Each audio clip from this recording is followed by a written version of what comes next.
welcome to today's webinar. We're going to be talking about mastering HubSpot for event management. Just a quick introduction to ourselves. So my name is Katie and I'm a HubSpot consultant here at BBD Boom. So my role really is just to work closely with our clients to understand their pain points, their frustrations, map out their user journeys, and just implement HubSpot in a way that is going to increase their efficiency and enable them to get the most out of the platform. Today, I'm also joined by Barris, if you wanted to give a quick intro to yourself. Yeah, sure. Thank you, Katie. I'm an events industry professional. I've been in events for more than 20 years now. I think that makes me an event veteran. I can even say that with this age now. So I've always been at the intersection of events and digital and media. So therefore, I've worked in the very big organizers, the Hives and Tarsuses of this world. And since a few years, 5 years now, we have our own business. And we work with communities around the world, and we set up event businesses for them. And we also have our own. The company is called Position Communities. And we have a few years ago, when we're restarting as entrepreneurs, we did a very thorough, let's say, overview of the CRM market, and we settled for HubSpot. We doubled down on it, on how to use it for events. And it is the central part of our nervous system of how we move data across all of our other third-party partners. So we are very big on HubSpot, and we believe it helps events businesses thrive, and media businesses as well. So that's why I'm here to share that experience. Amazing. Thanks, Barris. And then we're also joined by Melissa from HubSpot. Hi, good morning, good afternoon, good evening, wherever you guys are joining from. I indeed work for HubSpot, and I love the work that we do because we connect founders on their journey to growth. My name is Melissa Braxton. I'm our senior event marketing manager for HubSpot for startups. I've been in event production for over 10 years and have executed just about every event under the sun. And I'm excited to root you guys in some fundamentals that I've collected along the way. Amazing. Thanks, Melissa. So just to quickly recap today's agenda. So we're going to be diving into the common challenges that event organizers face, exploring the key strategies needed to create standout events. Melissa's going to talk to us a little bit about HubSpot successfully orchestrates their events as well. And then we're going to give you a bit of a preview into our solution at BBD Boom to address these challenges with our new events portal. We will also have a Q&A session at the end, so you'll have the opportunity to ask any of us questions if you have them as well. So we'll start off with you, Barris. What do event businesses need to run better events, and what are some of the common challenges that they face? Yeah, sure. The thing is, events as everyone here on this call is, I'm assuming, from this world. The biggest challenge is that to deliver events in 2025, you need to use a lot of different systems. You have a registration provider, you have a, I don't know, matchmaking provider, you have a websites provider, you have a listing provider, you have a, I don't know, multitude of systems to make this user journey, let's say, tech. And you need to, well, most organizers do, cobble these systems together in a very bespoke way. And unfortunately, where there are gaps, it's Excel. So basically, the biggest problem is when you don't have a middleware, which many small organizers cannot invest into. I have seen it in many large organizers. Or if you don't have a very well-defined master data system, which might be a CRM, which might be HubSpot, we'll come to that. It's very hard to create a one view of your customer because registration might start somewhere else, which is fantastic. Then you want to print badges, it might be somewhere else. Then you want to match people one to other, it might be something else. So the data needs to move in and out and in and out of systems. So that is the biggest challenge, your data architecture. And sometimes there's also a lexicon problem. We found this out when during the pandemic, I chaired the meeting of the world's top organizers when we tried to create a common data, let's say, platform called VSEF. Those meetings were great because we talked to each other for a very long time and trying to understand. Someone calls it a booth, someone calls it a stand, the other calls it specs, the other calls it stand. So there is no real one lexicon. This is not an industry that has consolidated its data architecture, it's not something you can download from somewhere and start your company with. Yeah. So everyone starts from their own approach. And so that makes it very hard with the hundreds of event technology solutions out there to cobble them together and it works by itself. It just doesn't. So that is the biggest problem. So the second one, let's say you sorted this out, sales and marketing alignments, because it's a very big issue. Because I do lots of consulting myself, and in every organizer, no matter what size I go into, this is the number one driver of growth. Because we are media companies ourselves. Face-to-face is a medium, so we need to be thinking like a media company. Yeah. The media, what is a media company good at? It sales and marketing. So to make that work, you need to have sales and marketing working from the same song sheet to be working on the same platform. So I see it many, many, many times that you go in, there is a CRM that is invested into, but the CRM is just a system of record and is just a sales tool. Then the marketing people are sitting over there. They're doing their own thing on an email sending or marketing automation platform. And the two platforms are not connected at all. They raise some leads and email people with an anxiety. This is crazy, but I think most of the people on the call can relate to this. So bringing them into one platform really speeds things up and finds new opportunities for you. And this happens a lot when you're a media company. And event companies are media companies. So the second, let's say, thing, the level to that is tracking marketing ROI. We all know I ran marketing for the world's biggest companies in events. One time I was managing 120 people in the London office only. So the thing is, this saying around marketing is that I'm wasting half of my marketing budget. I just don't know which half. So we need to really get over this hump. Something is working. We don't know what it is not an acceptable position in 2025. So that is also that is a very common challenge in events. Yeah. And as I said before, relating to the first point, one of the biggest internal challenges is creating a singular view of the customer. Now, the customer is twofold in events. It's both the visitor and exhibitor. The exhibitor pays with money, but the visitor pays with time. So we should create two funnels as in and create really adopting a culture where we treat them as customers, both of them. Let's talk about the paying customer. It is imperative when you have more than one sales team working on different portfolios of shows, talking to the same client, that they see the history of what this client has done. And then that becomes into it's an A+ client, whatever. So it's like a big client, it's a VIP client. So that is a very important, let's say, singular view that we need to reach. And there are external problems that are very common to events and media businesses. The biggest one is providing personalization at scale. We all love it when we see our name on an email. Yeah. This is a non-negotiable position. This is 2025. It is extremely easy to start an email and say, hey, Katie, have you noticed? And do this for like 20,000 people with one click. Yeah. Yet I still receive emails with, hi there. Yeah. I really don't know, but to me, it's unacceptable. So personalization is, by the way, this is just the start of the personalization. This is just putting my name on it, yeah? Or my title or whatever. Event companies are incredibly lucky because people register to your events. They answer all of the questions you ask. So you have the chance to create the world's cleanest and well-structured, most beautifully structured data architecture, if and only you choose to. So basically, do that and make sure that you can further personalize. Oh, Baruch is an events industry professional and he's in London, whatever. So you can further profile and further personalize your message with a few clicks. Yeah, so that is very doable, but it's not done well.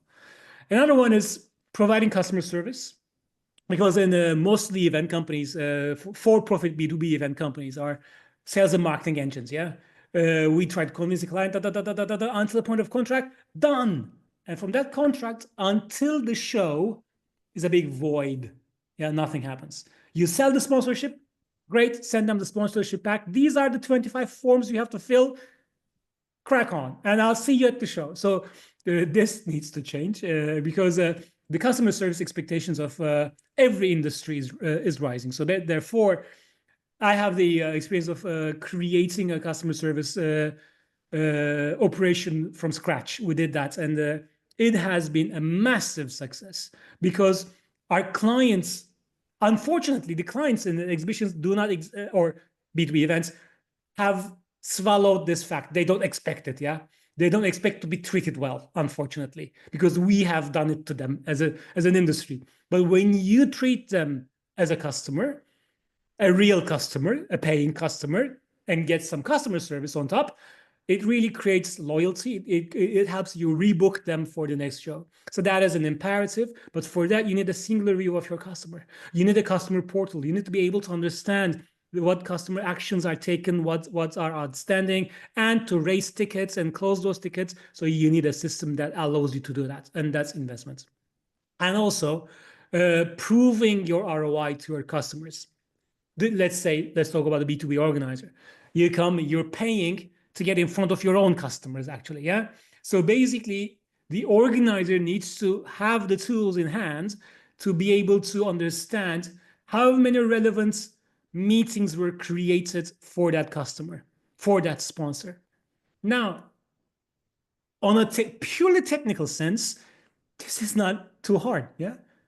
Is it done? No, because you need to have the mentality, you need to have the invest into time, people, and the processes to make this happen. But when you make this happen and connect the dots on all the other points I'm talking about, you create a different level of customer service that many organizers, big and small, currently are not meeting in our industry, unfortunately.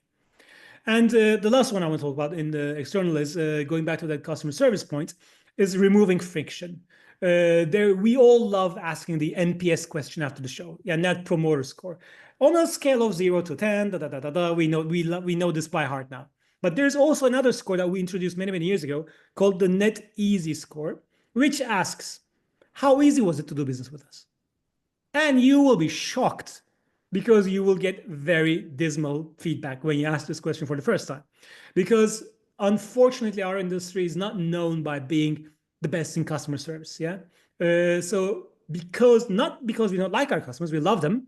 We want to make sure that they get ROI and everything, but we don't have the capacity to understand them at scale, personalize our interactions with them at scale, pinpoint problems at scale before they happen, do predictive analysis and things like that, because all of those takes investment into your data architecture and systems. So therefore, these are the challenges, stripped of the HubSpot debate, these are the challenges that if I were designing a tech stack for anyone, these are the things I would look at.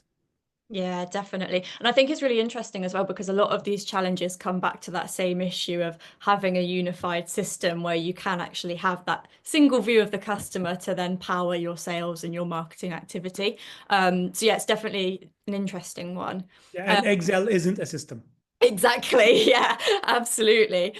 So with that in mind, it would be great to hear a little bit more from you, Melissa, about how HubSpot runs their events, because obviously you guys do a lot of events throughout the year. Tell us a little bit about how you guys approach it. Yeah, absolutely. So many great nuggets of insight there, Barris. I wrote down so many notes. Well, let me use HubSpot for Startups as a use case here to kind of to feed in those insights into the rest of the time we have.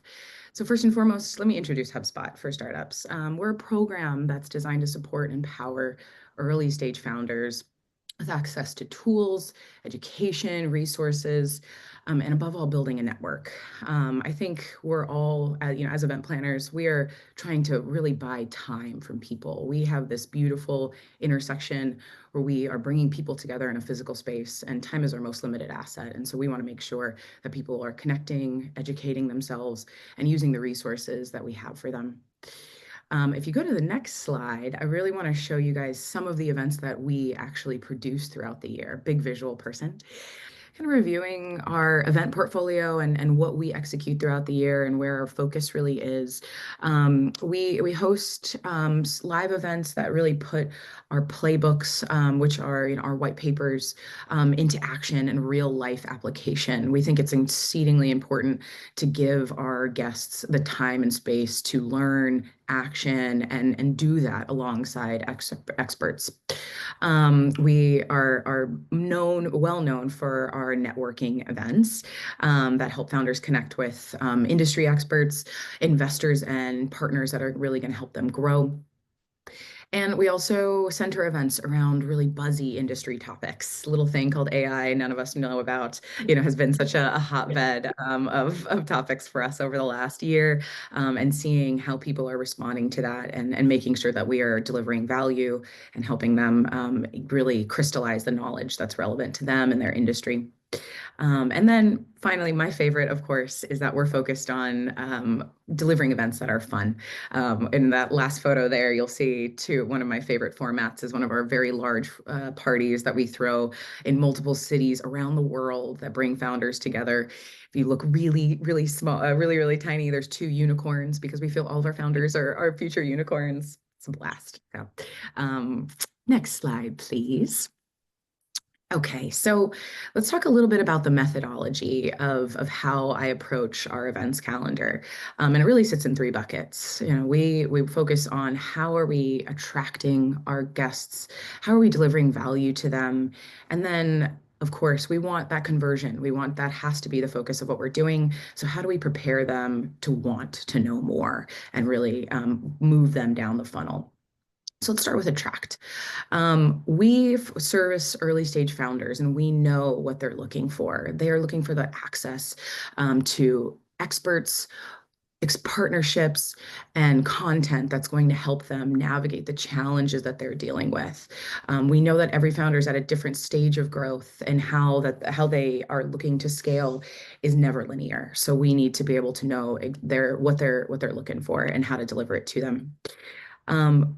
Because I mentioned that in-person time is so valuable, we also want to make sure that we're personalizing in-person groups, whether that's vertically focusing on certain specific groups of founders or bringing them together based on a specific guest that's relevant to them.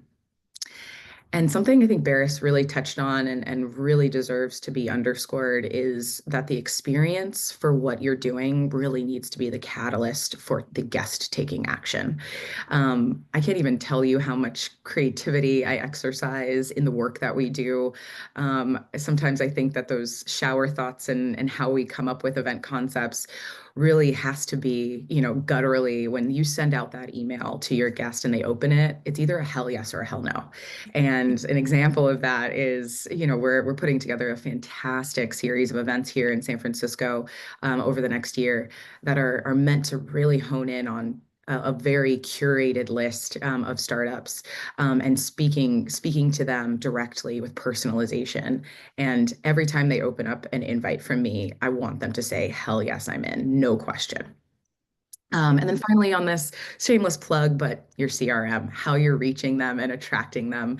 I can go on and on about, get into the weeds here, but, how we approach our founders we'll talk about the white glove approach, but when you're doing it at scale, your tools are your best friend here. We do obviously all of our work in HubSpot, but, on top of that, also finding partnerships that are going to resonate with your guest, and then also help you manage that distribution piece of it. Let's move into value. I think this is a no-brainer for us, but how we attract is also what we give. So delivering value to our guests and knowing that they are going to come and receive something that is exceedingly valuable to them is really going to help you reach those attendance goals. The networking piece and on-site piece of your event, why they're coming is to be surrounded by people that are like-minded, people that are ready to engage engage, and this is where you're going to service them. Again, their time is valuable. Founders, especially in our industry, are cleaning their calendars daily. And so to ask for 3 to 4 or 5 hours of their time, maybe even a full day to step aside to do a seminar or webinar, is incredibly impactful. And we want to make sure that that exchange is happening in everything that we do. And then one piece that we are amplifying significantly this year is building that sense of community. I think we already do a fantastic job at making sure that our founders are connecting with their network, but having that be the foundation, of your event, and showcasing that you know who they are, their profile, that ICP, and having that feed into the value that you're delivering is going to really set your event apart from the rest. And then I'll close with kind of that inevitable kickover into that nurture phase, that we're all kind of prepping, the prepping to do, but we want to do it carefully, and we want to make sure that we're cutting out the noise. So, Barris, I hear you. That NPS score is something that we all default to, and yes, we absolutely survey post event. We want to hear feedback, but also I'm 100% in alignment that it is a holistic feedback process. We go to our sales team, we go to our business development managers, we go to our vendors, and we give them feedback, and we also ask for how that working relationship went. We want to hear how the guest experience was. What did you learn? What can be improved? What topics weren't discussed? Those are incredible pieces that are going to help us amplify programming on the next round, and also build that rapport. People remember how you make them feel. And through our events, we absolutely want them leaving knowing, I get more emails from people like, oh, Melissa, it was so nice to meet you, and that being present and open and available to them is going to leave them with that little sweet something that they will remember you outside of the other noise and the other products out there. Yeah, absolutely. Yeah. And then Barris alluded to this, but the white glove approach really, kind of is a great segue there. We, again, are trying to cut out the noise. We know that people have a limited amount of time. I always go that extra mile and send a personal email, or if someone has a question, to the general inbox, that's all coming to me. I want them to, it's the number one question I get on site is, oh, you're Melissa. You're the one that I've been getting emails from, or group updates, things like that. And I want that. I want to make sure that people know that they're coming to an event that's run by a human and not a machine, even though we're using the machine to produce the events. And then I'll close with, rinse and repeat. We want to make sure that we are iterating on the process in totality. We are infusing AI in everything that we do from start to finish, trying to scale this beast, and ultimately deliver fantastic events to our group. We know that's going to set us apart, and we're darn excited to keep doing it. So I'll pass it back to you, Katie. Thank you. Amazing. Thank you. Yeah, I guess it's all about building that machinery and that structure to support that, while still being able to maintain the level of personalization that you were talking about there, that gives that sense of community. So yeah, it's definitely, there's an art to it, I think. Which brings us on to our next portion of the webinar, which is about our solution to events challenges using HubSpot. So our approach essentially centers around an off-the-shelf HubSpot portal that's been specifically tailored for the B2B events industry, with all of the challenges that Barris and Melissa have talked about in mind. So what it really means is that this will sit seamlessly at the heart of an organizer's tech stack, making sure that all of the event management tools you might be using are interconnected, so you have got that single view of your customer. So we've built this with the customized CRM, and we've also built out content and marketing automation features that address the needs of B2B event organizers. So whether you are managing your leads, you're creating content, or doing automation for your marketing, every feature is designed with those specific challenges in mind. Obviously, ease and speed of deployment are key. So our solution is designed to be really quick to set up, with all of the features that you might need already pre-built in, so you can get up and running very quickly without unnecessary delays.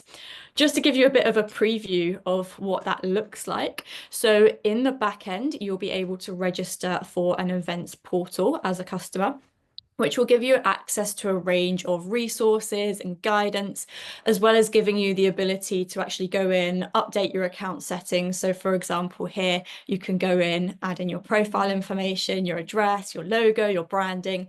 This will automatically update in your HubSpot portal directly in your CRM. And you'll also then have the ability to create your event sort of architecture in this portal as well. So here's just a snippet that you can see where you are able to create an event series and then also editions that sit underneath that event. So it might be that you've got a yearly event. So you set up that as a series, and then you've got each individual year, each edition of that set up and linked to that series. Once you submit your event here, it will then essentially push that directly into HubSpot, into your CRM, so that you can start recording attendance, you can keep track of speakers, sponsors, exhibitors at your event, and then essentially report on them effectively. Just to give you a little bit of an example of what this looks like in practice. So if we just go into the main CRM, you'll see that we've created 2 custom objects. We've got event editions and event series. If we click into event series now, you can see all of those series that we are running alongside the frequency. So it might be annual, it might be monthly, a bit of a description of what that series is, and you can also see the individual ones. So here we've got October and March 2025 linked with that particular series. If I then click into that, you'll see those editions in the middle panel. So you can see the date of that particular event and the location, and you can update that information from there. And then just clicking into one of those editions here, let's say October 2025, you can then amend the date, the location, you can upload your social handles, your logos for that event, and you can see which series that's linked to on the right-hand side as well. In terms of recording attendance and registrations, if we go into a contact record now, you'll see that there's 2 properties in here, one for registrations and one for attendance. And registrations will be automatically recorded when somebody fills in a form. So we can have a HubSpot form that they can fill out to sign up to the event. That will get added to that property. And then also attendance as well. So when they scan their QR code or their Apple Wallet pass, that will get added to there. You'll also see on the right, we've got the speaker associated with that event as well. So we've set up association labels to help you understand who's attending that event as an attendee or as a speaker or as a sponsor, so that you can then start to report on that and look at the ROI as well. So that's a very quick overview of what that looks like and what we're hoping to achieve with this. We do have a waiting list for this, so our solution will be launching in Q2 this year. So if you are interested, please do feel free to sign up for the waitlist to make sure that you're the first to know when it launches. You'll also have the chance to help us shape and refine the product as well, and be the first to experience how it can transform your events business. So we're definitely excited to show you what is coming there. If you do have any questions, or if you'd like to learn more about using HubSpot for events, we have also created an ebook with Barris that just goes into a little bit more detail about the challenges that events organizers face and some of the opportunities that you'll get from using a CRM like HubSpot to address those. So you can download those on our website in our resources section if you're interested.